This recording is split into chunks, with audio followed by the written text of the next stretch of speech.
Dear students, welcome to Gate Smashers. आज की इस वीडियो में लीड कोड की स्टैंडर्ड एसक्यूएल प्रॉब्लम को डिस्कशन करने जा रहे हैं। सबसे पहले मैं आपको बता दूं यहाँ पे प्रॉब्लम है क्या। बहुत ज्यादा कंपनीज के अंदर जो है वो पूछी जाती है ये।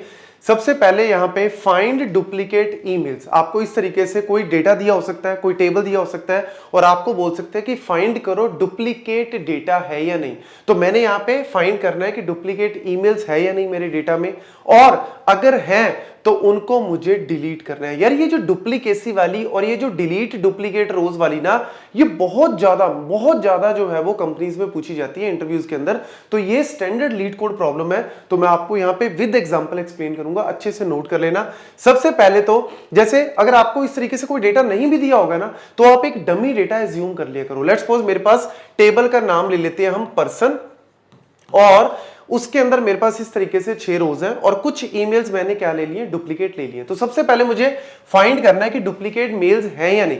तो देखो आपको यहां पे कॉन्सेप्ट आपको पता है कि भैया मेरे पास जो टेबल है वो कौन सा है, पर्सन। तो हमेशा एसक्यूएल की क्वेरी कहां से स्टार्ट होती है एग्जीक्यूशन होनी, फ्रॉम कीवर्ड से, क्योंकि सबसे पहले तो टेबल देखना है कि फ्रॉम पर्सन टेबल मुझे चेक करना है। अब यहां पे फ्रॉम पर्सन मुझे अगर देखना है कि भैया ईमेल्स मेरी डुप्लीकेट है या नहीं, तो उसके लिए मुझे कौन सा कॉन्सेप्ट यूज करना पड़ेगा, ग्रुप बाय का। मुझे ग्रुप बाय लगाना पड़ेगा, क्योंकि ग्रुप जो है वो सेम टाइप ऑफ डेटा को क्या कर देता है, ग्रुप बना देता है। लेट्स सपोज मैंने यहां पे क्या कर दिया, from table group person, group by कर दिया मैंने ईमेल, मतलब मैंने यहां पे कॉलम का नेम यूज किया ईमेल और उसके थ्रू मैंने ग्रुप बाय कर दिया। तो यहां पे सिर्फ इसका अगर मैं आउटपुट बताऊं तो क्या आएगा, a@x.com इकट्ठा हो जाएगा। जितने भी ए वाले कितने, 1 2 3, ये एक तरह से आपके इकट्ठे हो जाएंगे, इनका एक ग्रुप बन जाएगा, क्योंकि ग्रुप बाय क्या करता है, ग्रुप बना देता है। तो सिमिलर का एक ग्रुप बना दिया। बी वाले कितने, बी वाला सिर्फ एक है तो b@ का अलग हो गया, c@ का अलग हो गया, d@ का अलग हो गया। तो इस तरीके से ग्रुप बन जाएगा। लेट्स सपोज अगर बी का और होता तो वो इकट्ठा हो जाता, ए इकट्ठा, बी इकट्ठा, सी इस तरीके से इकट्ठा हो गया। अब यहां पे आप क्या करो, जब आपका ग्रुप बन गया, सिर्फ आप इसको देखो, जब आपका ग्रुप बन गया तो अब आपके दिमाग में आएगा सर ग्रुप बाय के अंदर हम लोग यूज करते हैं हैविंग, और हैविंग से हम लोग चेक कर सकते हैं कि भैया जिसका भी काउंट जो है वो 1 से ज्यादा है वो डुप्लीकेट है, और जिसका काउंट 1 से ज्यादा नहीं है, 1 के बराबर है, तो वो आपका डुप्लीकेट नहीं है। तो बस वही तो कॉन्सेप्ट है। तो यहां पे क्या लगा दो, having count star greater than 1। तो यहां पे काउंट स्टार देखो, इसका काउंट कितना है, इसका काउंट है 3, इसका काउंट है 1, इसका काउंट है 1, इसका काउंट है 1।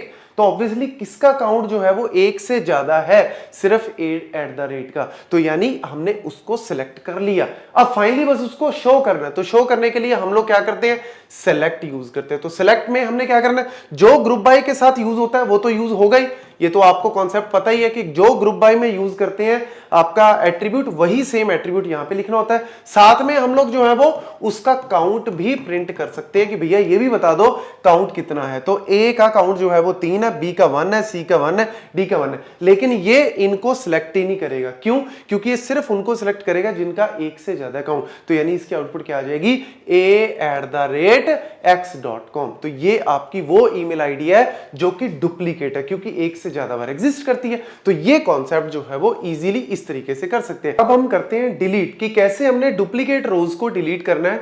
डुप्लीकेट करने के लिए जो हमारे पास जो है वो बहुत सारे मेथड्स हैं कि कैसे हम डुप्लीकेट को डिलीट कर सकते हैं। हम रो नंबर को यूज कर सकते हैं, हम सेल्फ ज्वाइन के कॉन्सेप्ट को यूज कर सकते हैं, एग्जिस्ट नॉट एग्जिस्ट को यूज कर सकते हैं। सबसे इजी मेथड है आपका नॉट इन के कॉन्सेप्ट को, नेस्टेड क्वेरी हम लोग यहां पे लिखते हैं। देखो मैंने क्वेरी यहां पे ऑलरेडी लिखी हुई है, बड़ी इजी क्वेरी है, इसको समझते हैं कि कैसे करना है। तो देखो डिलीट फ्रॉम टेबल नेम, आपको पता कि ये simple query, delete from table name where, जो भी हम कंडीशन देते हैं, लेकिन मैंने यहां पे कंडीशन के अंदर पूरी की पूरी क्वेरी जो है वो दे दी है नेस्टेड क्वेरी। अब देखो नेस्टेड क्वेरी में हमेशा जो अंदर की क्वेरी होती है ना, ये वाली, पहले इसको सॉल्व करना होता है, फिर हम बाहर से कंपेयर करते हैं। तो पहले अगर मैं इसको सॉल्व करूं तो फ्रॉम पर्सन, ये मेरा टेबल हो गया जी, ग्रुप बाय ईमेल, सेम जैसे हमने पहले ग्रुप किया था ऐसे ही आप ग्रुप बना दो, a@ एक ग्रुप बन गया, फिर b@ अलग हो गया, c@ अलग हो गया, d@ अलग हो गया। तो इस तरीके से आप इसको बोल सकते हो ये मेरा ग्रुप 1 है, ये मेरा ग्रुप 2 है, ग्रुप 3 है और ये मेरा ग्रुप 4 है। ये मेरे इस तरीके से इसका सिर्फ और सिर्फ इसका ये आंसर आ गया। इस तरीके से ग्रुप बना दिए।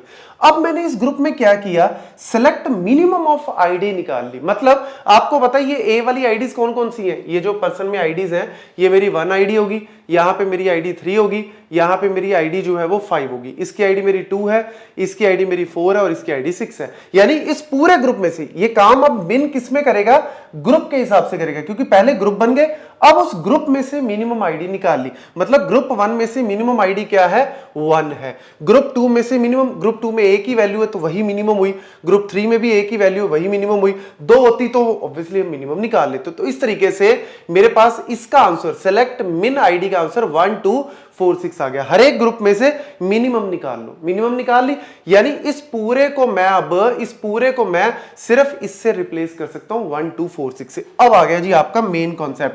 अब हमने क्या करना है, डिलीट करना है बाहर से। तो डिलीट की क्या क्वेरी है, delete from table name. Simple, हमारे पास ये टेबल है, अब इसमें से वेयर आईडी। अब आपने क्या करना है, हर एक आईडी को, मतलब यहां पे ये जो आईडी है ना, इस आईडी का मतलब है 1 2 3 4 5 6, मतलब हर एक आईडी को नॉट इन दिस, इसके साथ कंपेयर करना। मतलब सबसे पहले 1 आया, 1 नॉट इन, ऐसे ही आपने करना है, 1 not in this, 2 not in this. तो ट्रू है या फॉल्स है, इस तरीके से आपने निकालना है। तो 1 नॉट इन, भैया 1 तो इन है, इसके अंदर ऑलरेडी है, तो 1 नॉट इन ये क्या हो गया आपका, फॉल्स हो गया, क्योंकि 1 तो उसके अंदर है। तो इसको पहले लिख लो आप, ट्रू है या फॉल्स है। 2 नॉट इन, 2 तो इसके अंदर है तो यानी फॉल्स हो गया। 3 नॉट इन, 3 इसके अंदर नॉट है, मतलब नहीं है, एग्जिस्ट नहीं करता इसके अंदर, यानी 3 के लिए ये ट्रू हो गया। 4 नॉट इन, 4 तो भैया इसके अंदर है, फॉल्स हो गया। 5 नॉट इन, ट्रू, 5 इसके अंदर नहीं है।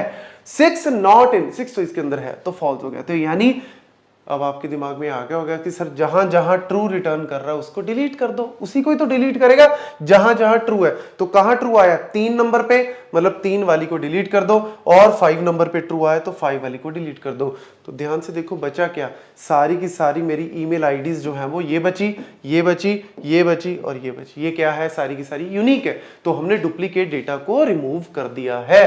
तो इस तरीके से आप क्वेरी को इवैल्यूएशन, क्वेरी को लिखने से भी ज्यादा इंपॉर्टेंट है इवैल्यूएट करना, कि क्या आप इसको इवैल्यूएट कर पा रहे हो या नहीं। और लास्ट में एक छोटा सा पॉइंट आपके लिए, कि क्या मैं मिन की जगह मैक्स यूज कर सकता हूं। आपने मुझे कमेंट सेक्शन में बताना है यस और नो, मिन की जगह मैक्स, बाकी क्वेरी सेम है, मिन की जगह मैक्स यूज कर सकता हूं, तो ये आपने मुझे कमेंट सेक्शन में बताना है। Thank you.